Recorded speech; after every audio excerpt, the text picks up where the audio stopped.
Hi and welcome to Ryvis Rambles, where I talk about whatever the fuck I want. And it's time for another media recap. As always, I'll be talking about the movies, shows, anime, manga, and books I've watched and read. And in the description is a small reminder of the ratings I'm giving. So if I give something a low rating, it doesn't necessarily mean it was bad, it just means it wasn't for me. So please don't be offended. And as always, I'll start with movies. So I watched Nezha 2, The Penguin Lessons, Anatomy of a Fall, Last Breath, Locust, rewatched Kaibutsu, Missing Child Videotape, Worlds Apart or Ikokoniki, and Root to Love or I Need Lambo. Little update, I also watched The Phoenician Scheme. Gotta stay true, gotta stay real. Nezha 2. After the catastrophe of the first movie, although the souls of Nezha and Albing were safe, their bodies would soon be shattered. Taiji uses the 7-colored lotus to rebuild their bodies. The two have to share Nezha's body and pass some trials to become an immortal to get Albing a new body. Nezha 2 was released in April this year, I think, and in preparation for this movie I watched the first one and was really looking forward to the second part. And I have to say, I wasn't disappointed. I enjoyed it as much as the first one. It had such nice images that I got literal goosebumps, and it subverted expectations in a really good way. It was really funny and emotional, and I hope there will be a third part, and I hope it won't take 6 years again. 4 stars. The Penguin Lessons. An Englishman experiences personal and political changes after adopting a penguin during a turbulent time in Argentina's history. The Penguin Lessons is a movie I didn't anticipate or plan on watching because it wasn't on my radar. The cinema in my hometown has these sneak previews where you pay very little money for the entrance fee, but also don't know what movie you're gonna get. It's a very slow and calm movie with an adorable turn. It's based on a true story, and I have to say I only had fun watching this movie because I was watching it with friends. It's not very well written, like the dialogues are very bad sometimes, with some lines being so bad that I couldn't help but laugh, and also many bad jokes. At the same time, it was also very sweet because it's about a penguin, and I also have to say the penguin was the best actor in this movie. It lightly touches on the Civil War, but not deep enough to make an impact if that's what it tried to do. So overall, I honestly can't recommend the movie unless you like cozy but boring. 2 stars. Anatomy of a Fall. A woman is suspected of her husband's murder and their blind son faces a moral dilemma as the sole witness. Anatomy of a Fall is a movie I had on my list for a very long time, so I was happy that I finally got around watching it. It's a bit artsy, especially in the beginning, because the camera, for example, isn't pointing at the people that are talking, but at the dog or photographs instead. The movie itself is quite calm and slow. It's not very suspenseful, but also not boring because it leads with open questions. Overall, I enjoyed it. 3 stars. Last Breath. The true story of seasoned deep-sea divers who battle the raging elements to rescue a crewmate who's trapped hundreds of feet below the ocean surface. Last Breath was another movie I watched in the sneak peek, so I didn't know about it and I didn't know what to expect, but I was very positively surprised. And I personally am profoundly scared of the deep sea and deep space. Basically all the vast unknowns. The movie is based on a documentary with the same title. The movie was unexpectedly very suspenseful. It's what I would call a real popcorn movie. And what was even more unexpected was it had 2 moments that left me very emotional. 4 stars. Locust. Against the backdrop of the 2019 Hong Kong protests, Jung Han, a silent 20-something in Taiwan, balances a day job at a family restaurant with nightly gang activities until the restaurant's ownership changes hands. The movie itself was good. It was very suspenseful and very dramatic, and I liked the idea of a mute protagonist, but the conditions under which I was watching the movie weren't the best. Like, there was no air conditioning in the room, and there was a party going on somewhere, and you could hear the music through the walls, so it kind of destroyed the atmosphere. But the movie wasn't bad, so 3 stars. Kaibutsu. A mother demands answers from her son's teacher when her son begins acting strangely. I love it so much I made a video about it. If you want my opinion, just go watch it. 5 stars. Missing Child Videotape. A videotape arrives from Keita's mother, unveiling his brother's disappearance. Haunted by this memory, Keita ventures to the ruins of a mysterious mountain to confront the incident. So when I went to watch Missing Child Videotape, I didn't know what I signed up for, because when I bought the tickets, I didn't check the genre. I just thought it was going to be a thriller. Turns out it was a horror movie, and I hate horror movies because I cannot sleep after them. But, and I'm sorry to say this movie wasn't scary. It was also a bit boring, and the acting wasn't really good, or maybe because the acting wasn't really good. So I don't really have much to say about the movie. 2 stars. However, I made an experience afterwards. One part of the movie, especially the videotapes, play in a scary building and I had to use a toilet after the movie and it looked just like the building. So I couldn't help but make a video because I was scared I was gonna die. Worlds apart, Makio Kodai, a shy 35-year-old novelist, takes in her 15-year-old niece Asa Takumi after Asa's parents die in a car accident. Despite Makio's difficulties with relationships, she and Asa begin living together, forming a bond. Worlds Apart is based on a manga. It's a very cute movie and to an untrained eye, the production quality looked very good. What I liked about this movie is that it shows the aspect of kids thinking that adults and grown-ups have it all together, have their life together, when in reality, once they grow up themselves, they realize that no one knows what they're doing and everyone's just winging it. 3 stars. Root to Love. Momoko, an Asian housewife, meticulously maintains her home and attends to her husband, but her devoted care masks an emotional rift between them that blurs the line between love and obsession. Root to Love is a very complex movie with lots of symbolism. I knew that certain things meant something, but I couldn't figure out what. The movie really makes you think, and I had a very lively discussion with my friends that I watched the movie with. It also had a really nice plot twist, if that's what you want to call it. 3 stars. The Phoenician Scheme. I got my notes on my phone. Wealthy businessman Jaja Corder appoints his only daughter, Anan, as sole heir to his estate. As Corder embarks on a new enterprise, they soon become the target of scheming tycoons, foreign terrorists, and determined assassins. The Phoenician Scheme is the newest Wes Anderson movie, and I just love Wes Anderson movies. This is no exception. The Phoenician Scheme is a piece of art, and I don't mean in a sense of it's an artsy movie. It's just a piece of art. It's visually stunning and it has peak comedy. It's so dry, but that's exactly what I love so much about these movies. 4 stars. Shows I watched. Yellow Jackets Season 3, How to Sell Drugs Online Season 4, Bad Influence, Black Mirror Season 7, You Season 5, White Lotus Season 3, The Sex Life of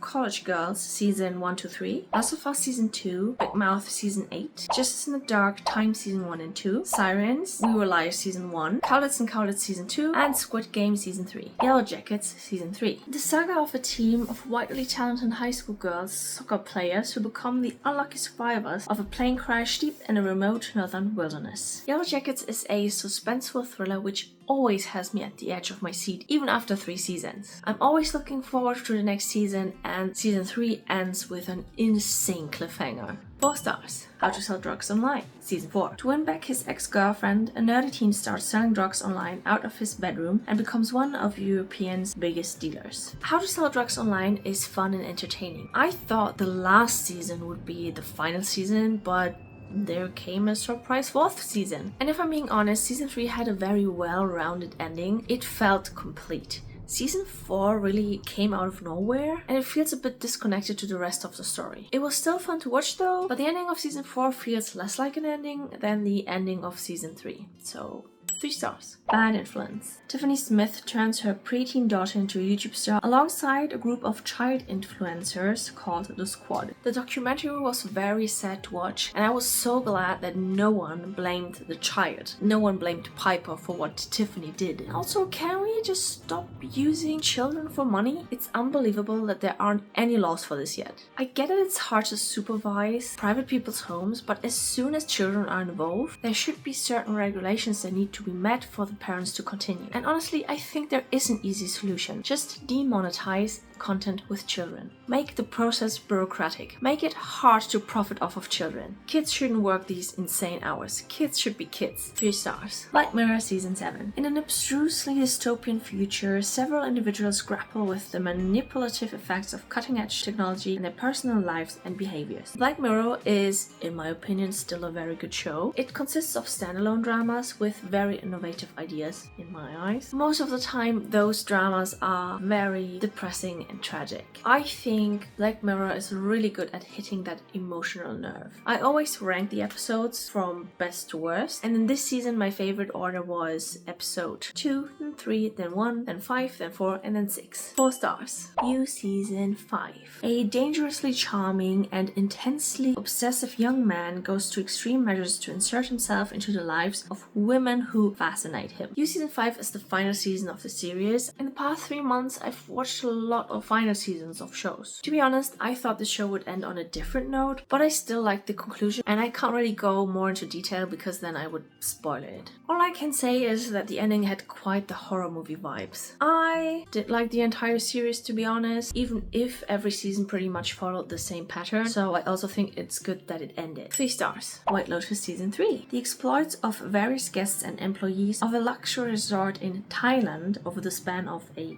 week or however long they stay in this season, I don't know. White Lotus is also one of my favorite series, even though I have to say that I liked season 2 and 1 more than the 3rd season. What White Lotus is really good at is building up the conflict, because you know one person will die, at least one person will die for sure, because most of the characters are insufferable and almost everyone has a motive to kill someone. 3 stars. The sex life of college girls. 4 sexually active 18-year-old girls who are also roommates navigate through life experiences at Essex College in Vermont. Sex Life of College Girls is, as the title suggests, about the sex life of college girls. It's a fun show, even though I have to say that all the romances are quite rushed, and that's something I would usually criticize in a show, but here it kind of just feels right, or at least it wasn't off-putting. However, just after I finished the 3rd season, I learned that it was cancelled, and that makes me really sad, to be honest, because I enjoyed it very much. 4 stars. Last of Us Season 2. 5 years after the events of Season 1, Ellie and Joel have settled in a town, but there seems to be a crack in their relationship. I didn't have a chance to play the games, but I'm a big fan of the show. There's one change in Season 2 I really liked, but I can't talk about it because it would be a spoiler. 4 stars. Big Mouth Season 8. Teenage friends find their lives upended by the wonders and horrors of puberty. Season 8 is also the final season of Big Mouth. Big Mouth is kinda gross, but I like how candid it is. My cat's snuggling with the tripod. Okay.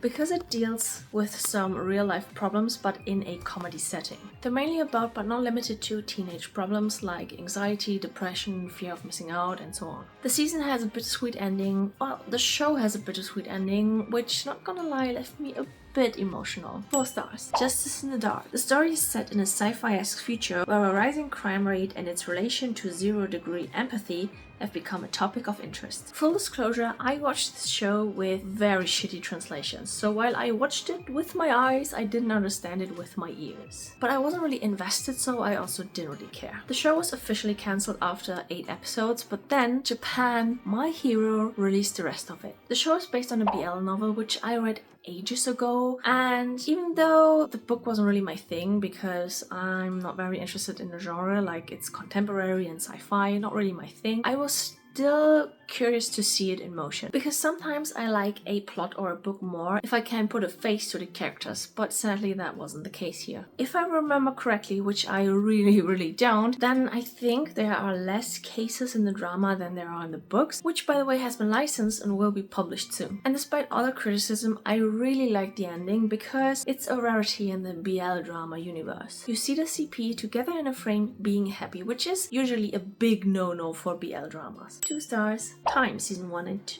2. An anthology series exploring life in the British prison system. Time has a really great start, but then it kinda turns The first season focuses on a male prison and the second season focuses on a female prison. I don't have very much to say about it, but there's one message I really liked about the show, and that's that people deserve second chances if they show accountability and take responsibility. 3 stars. Sirens. Worried about her sister's too close relationship with her billionaire boss, Devon seeks answers at a lavish seaside estate. Sirens has very beautiful shots and very good storytelling in my opinion, in a sense that it has very subtle exposition, and I'm using the words very a lot, but the show is very good, what can I say. This cover doesn't do it justice, to be honest. What I thought was truly amazing was the fact that Simone runs up a whole flight of stairs, like many steps, and is not out of breath. Like, I could never. But seriously, this show has a mystery that slowly unfurls, and despite having some dark themes, it never loses its lightheartedness. 4 stars. Cowlitz and Cowlitz Season 2. Twin brothers and superstars Tom and Bill Cowlitz offer a glimpse into their private lives in LA and Germany in this funny and intimate reality series. Cowlitz and Cowlitz is kind of a guilty pleasure, not as much as Love is Blind because I'm not actually embarrassed to watch it, and it kind of feels like a comfort show for some reason. I grew up with their music, not in a sense that I listened to them, but I witnessed their rise to fame and the hate that came with it. Personally, I wasn't really a fan of their music because it wasn't really my style, but when I saw the teaser of this docuseries, I was kind of curious to see what they're doing now. I don't usually care about celebrities, but it was really fun to watch and low-key bingeable. And I listened to their new music and I'm kind of into it. 4 stars. We Were Liars. 1 year after a mysterious accident left her with amnesia, 70-year-old Cadence returns to Beechwood, an island off Martha's Vineyard, seeking answers. I've watched it after Sirens, and Sirens is really good at building up the mystery. We Were Liars,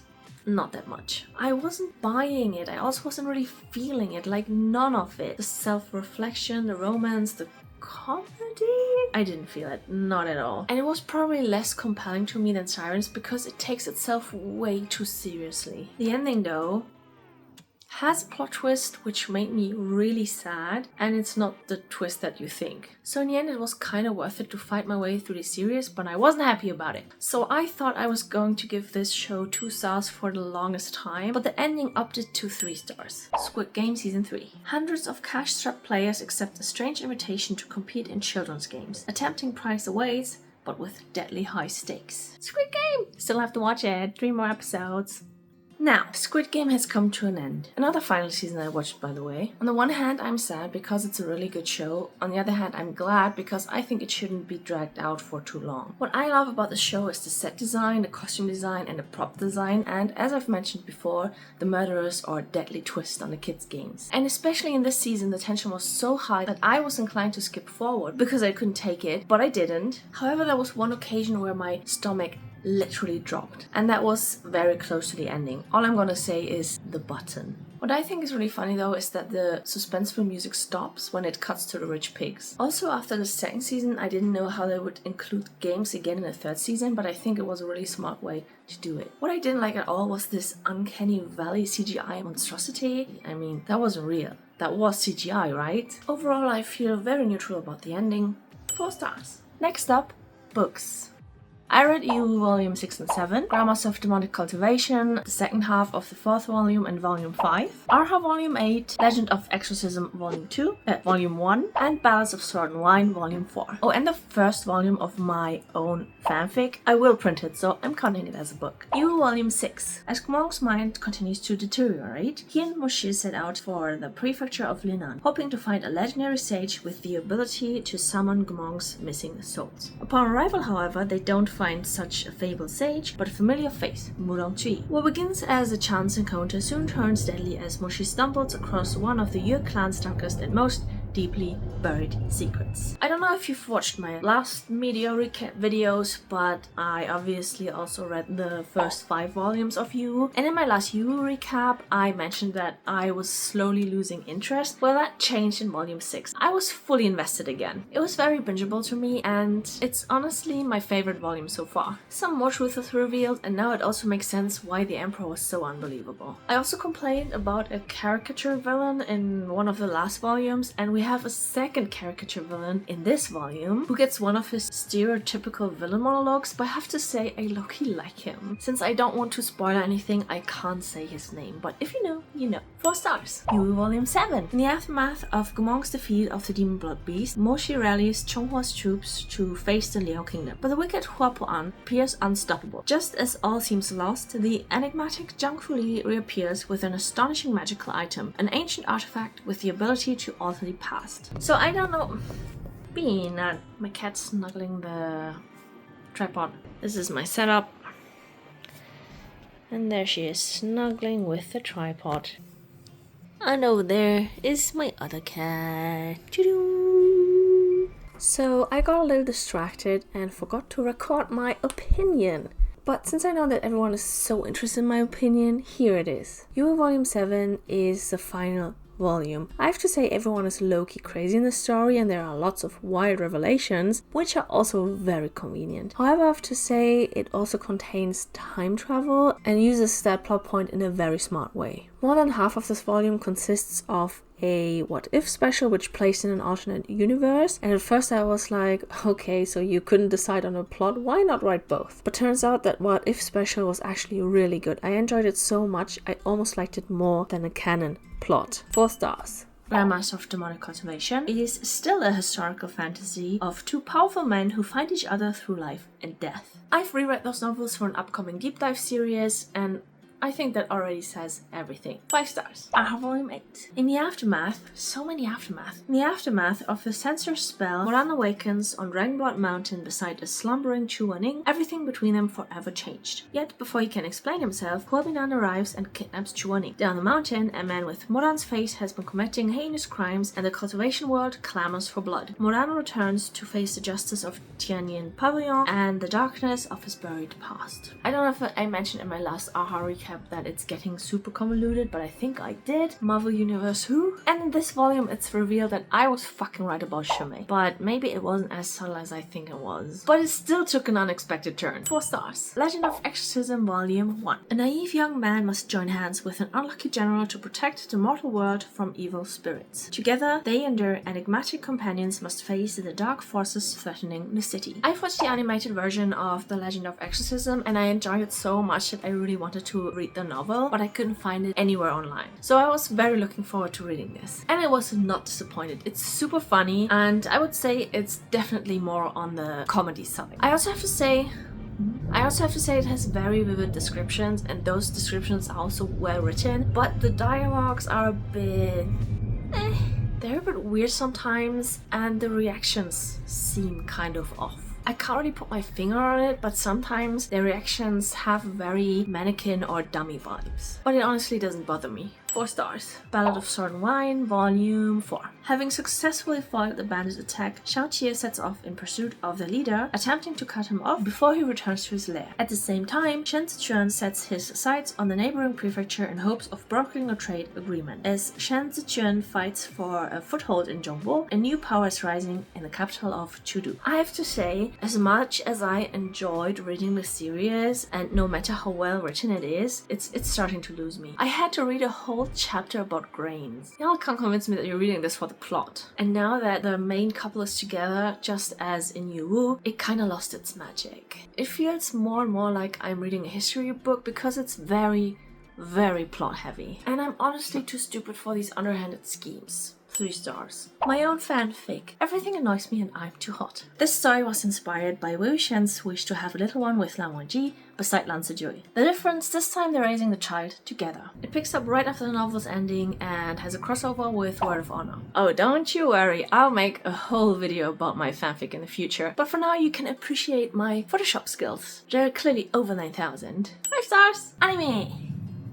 I watched Monster, Ayaka, Denghai Fusheng Lu, Windbreaker, and NN Shoubutai, so not that many this time. Monster. Tenma, a brilliant neurosurgeon with a promising future, risks his career to save the life of a critically wounded young boy. 9 years later, he's in pursuit of a serial killer. Okay, so my first question is, why is everyone so ugly? I mean, I do like diversity in character design, but the characters do have same face syndrome. The uglies all look the same and the pretties all look the same. The only one who looks a bit different is the protagonist Tenma. And I feel like it's low-key a dig to Germany because there are pretty people in Germany. But whatever. The character design just isn't compelling. The pacing of the anime is very slow, which probably was standard back then when we all still had a healthy attention span. To think that the plot moved that slowly and we had to wait a week between each episode, oof. The thing though is, in my opinion, it was low-key boring because we have so many episodes that focus on characters that just don't matter, and the characters in general felt very flat. I thought the focus would be more on Tenma and Johan, but there was a long stretch without them, and that stretch is very dragging, just a fair warning. And then we also just have a very lukewarm ending. So even though I was really looking forward to watch it, and I've been meaning to watch it for a long time actually, it still just gets 2 stars. Ayaka. Yukito Yanagi's life changes when he meets his father's disciple who takes him to his birthplace on Ayaka. Ayaka is a strange island filled with legends of dragons and mysterious beings. But there's more more to this trip than a reunion. The harmony of Ayaka is on the brink of collapsing into chaos. Can Yukito prevent the catastrophe?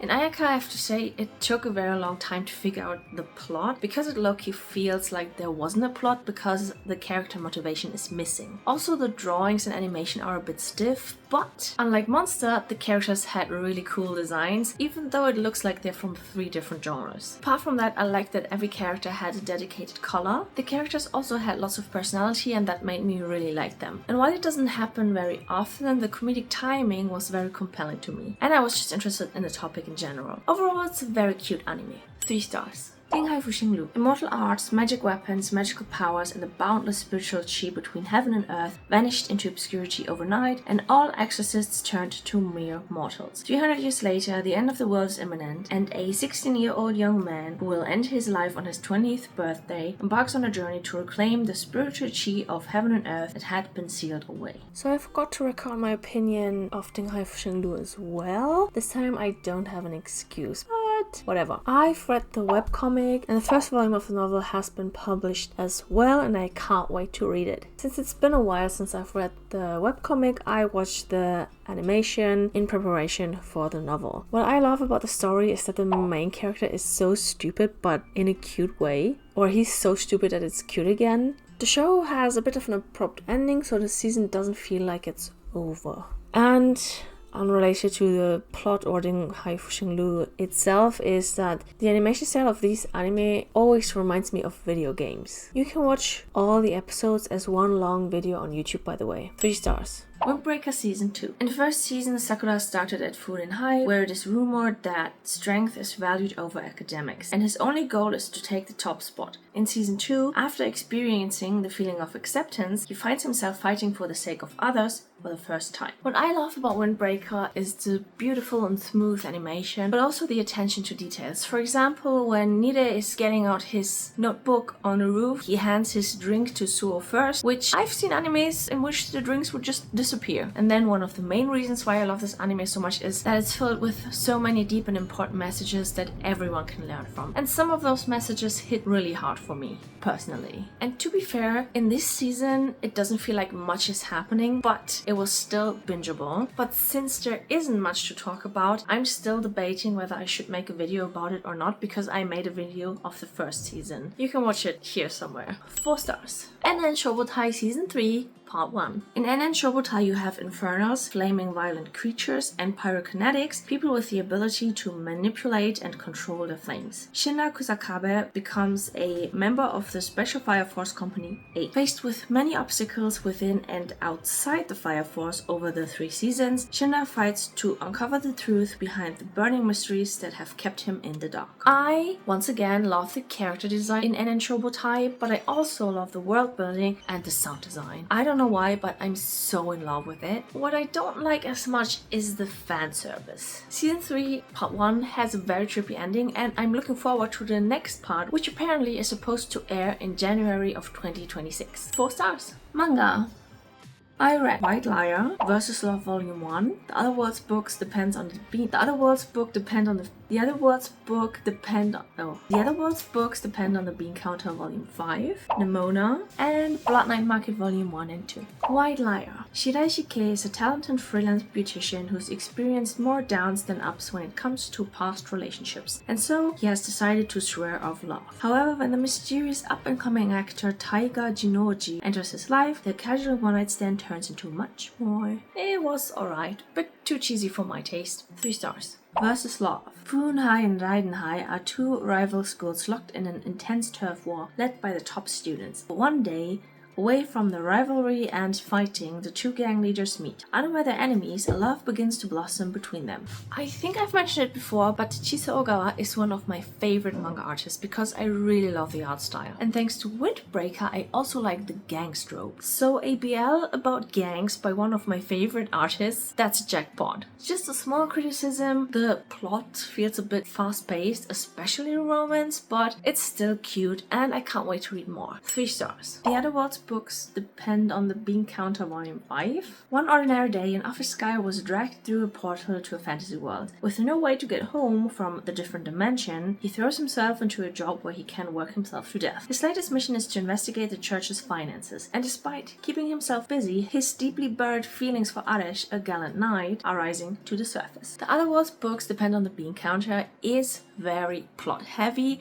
with a very cute romance subplot. It's borderline a comedy and I really love the art style. 3 stars. Nimona. As sidekick and supervillain, Nimona and Lord Blackheart are about to wreak some serious havoc. Their mission? Prove to the kingdom that Sir Ambrosius Scornloin and his buddies at the Institution of Law Enforcement and Heroics aren't the heroes everyone thinks they are. The graphic novel is vastly different from the movie. The movie only kept a few elements from the graphic novel. Sir Scornloin, for example, has a completely different personality in the graphic novel, but I love him in both versions.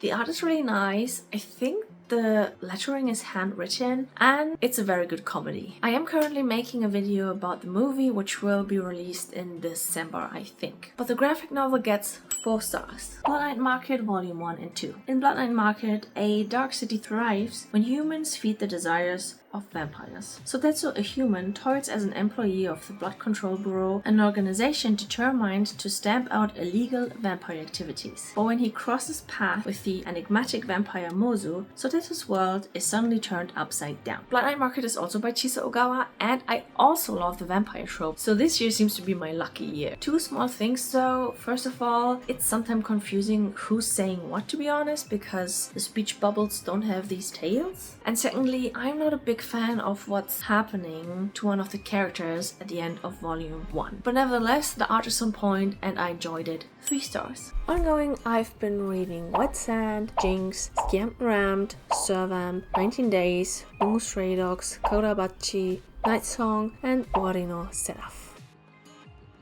If you watched or read any of media, let me know your opinion in the comments below. If listening to random people talking about random stuff on the internet appeals to you, leave a like and subscribe. And if you have any topics you'd like to hear me ramble about, leave your suggestion in the comments below. Thanks so much for watching and stay tuned for the next one.